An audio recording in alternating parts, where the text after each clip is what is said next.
No, no.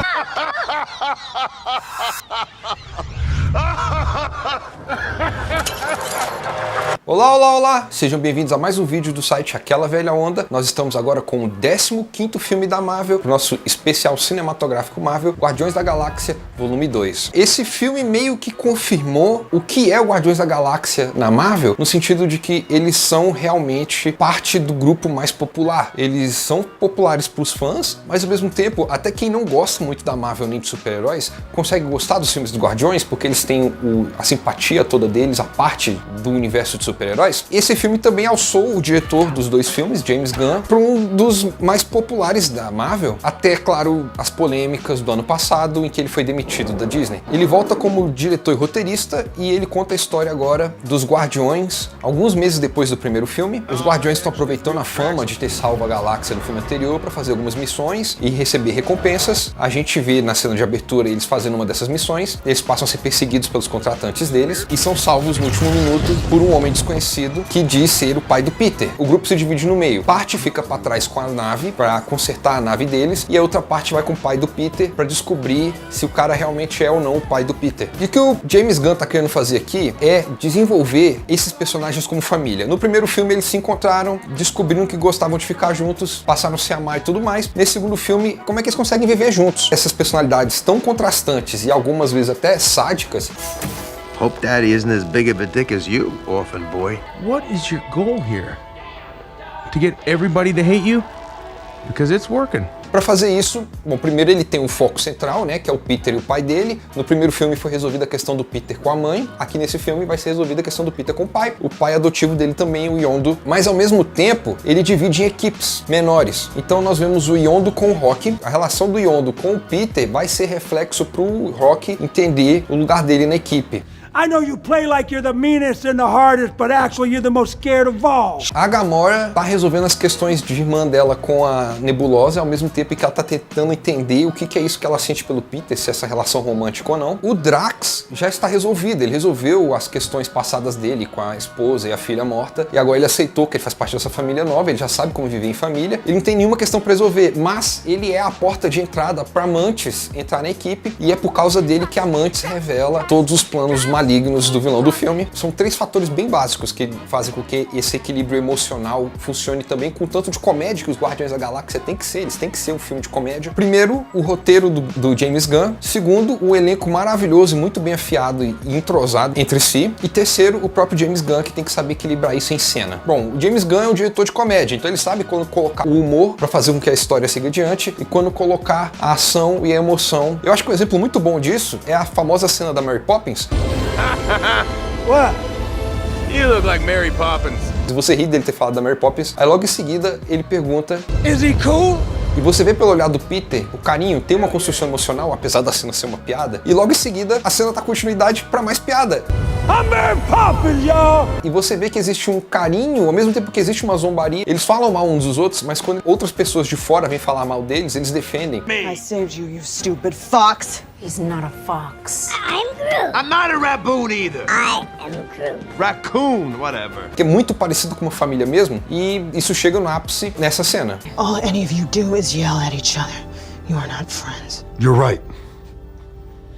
We're family. Esse filme também tem pra mim uma das minhas cenas favoritas da Marvel, se não a minha cena favorita da Marvel, em que o Drax e a Mantis estão juntos. Se você prestar atenção nessa cena, você vê que não tem um grande espetáculo de direção, é só o James Gunn dando espaço pros atores, o que reflete o que eu já falei, um bom texto, um diretor que sabe dar espaço pra química e o equilíbrio dos atores e bons atores. O outro grande destaque do que eu gosto do que o James Gunn faz aqui é que ele faz um filme que é muito bonito, todos os cenários, quase todos são computação gráfica, e ele sabe que isso é importante para fazer com que o filme seja um grande espetáculo visual. Só que ao mesmo tempo, ele faz logo na cena de abertura com que tem essa grande cena de ação com uma briga cheia de cores e brilho, tem um ser que solta fogo, várias cores do arco-íris, e os personagens estão lutando contra ele. É uma cena com muita ação e muita beleza e muito efeito especial, e o James Gunn conta ela toda por meio de um plano longo, sem corte, focado no Groot. Você tá vendo que tá acontecendo um monte de coisa lá no fundo, mas o que o James Gunn tá falando aqui é, esse filme aqui é sobre os personagens, são sobre as pessoas, não é sobre efeitos efeito especial, não é sobre a ação. O efeito especial e a ação estão lá, você vai ver eles vão ser bonitos, você vai se divertir, mas você tem que prestar atenção nisso aqui. O filme mantém uma das qualidades do primeiro filme, a excelente trilha sonora coletada pelo James Gunn, e eu não preciso falar muita coisa, vou deixar a própria Florence Welch, da Florence the Machine, explicar pra vocês.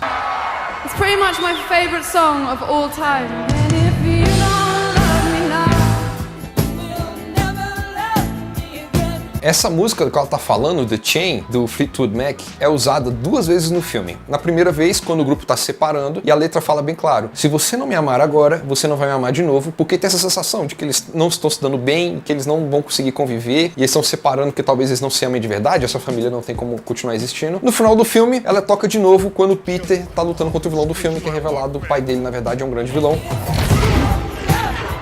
E você tem essa percepção, o pai dele é um monstro e não existe amor ali, ele não vai amar o Peter ali e não vai amar o Peter nunca. E o Peter percebeu na cena anterior que, apesar das brigas, os companheiros dele o amam e ele ama os companheiros dele e eles são uma família. Porém, o filme também traz do anterior o defeito da montagem. Tem muitas daquelas cenas que eu falei no vídeo do Guardiões da Galáxia 1, de corte entre, pô, tá acontecendo uma cena aqui, o personagem tá falando uma coisa, corta pra outra, porque eles não queriam usar a piada que foi falada ali, ou improvisada, ou seja o que for. Sempre me tira do filme. O que não é um problema muito grande, considerando o quanto ele é muito divertido, o quanto ele é lindo, o quanto ele me emociona, e é por isso que Guardiões da Galáxia, o volume 2, tá ali junto com o primeiro filme, entre os melhores filmes da Marvel. Eu adoro esse filme. A história dele se passa alguns meses depois do primeiro filme, o que significa que ele se passa, na verdade, em 2014, apesar dele ter sido lançado em 2017, o que faz sentido. O Baby Groot é, na verdade, o filho do Groot do primeiro filme. O Groot no primeiro filme morreu, e o que a gente vê agora é o filho dele, e ele tá na versão bebê de 3 meses de idade. Ele vai ser adolescente no próximo filme dos Vingadores, Guerra Infinita, que passa 3 anos depois, em 2017. Nesse filme, depois que a Gamora e a Nebulosa se resolvem, a Nebulosa parte pra se vingar do Thanos. É a última vez que nós vemos ela na cronologia, até o Guerra Infinita, quando é revelado que ela está sendo torturada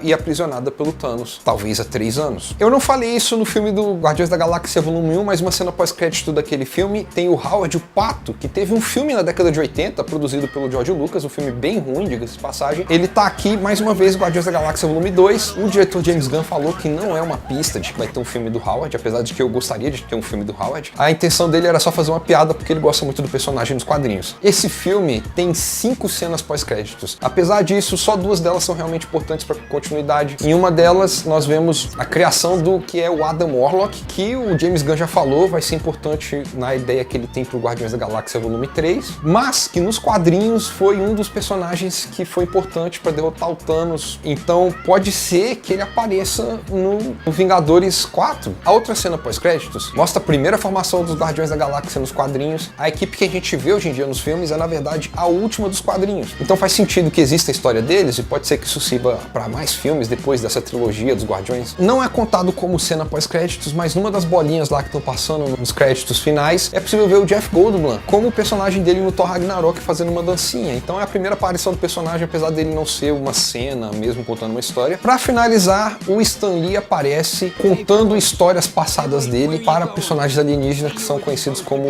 os Vigias do universo da Marvel. Nos quadrinhos eles já envolveram algumas vezes com eventos na Terra, e eles estão ouvindo as histórias do personagem do Stan Lee. Se você prestar atenção, ele está contando histórias dele, participações de filmes anteriores. At that time, I was a Federal Express man. O que é meio que uma confirmação da Marvel, aquela teoria de que o personagem do Stan Lee em todos os filmes é um personagem só que está observando todos os eventos da Marvel. Aproveitando para falar sobre isso, já está confirmado que o Stan Lee vai aparecer no Vingadores 4. Realmente, ele está em todos os 22 filmes do que foi chamado agora pela Marvel de Saga Infinita. Espero que vocês tenham gostado e fiquem pro próximo vídeo, que vai ser do Homem-Aranha de Volta ao Lar. E se vocês gostaram, tá aqui o nosso link pro vídeo anterior e o link para playlist completa. Até mais!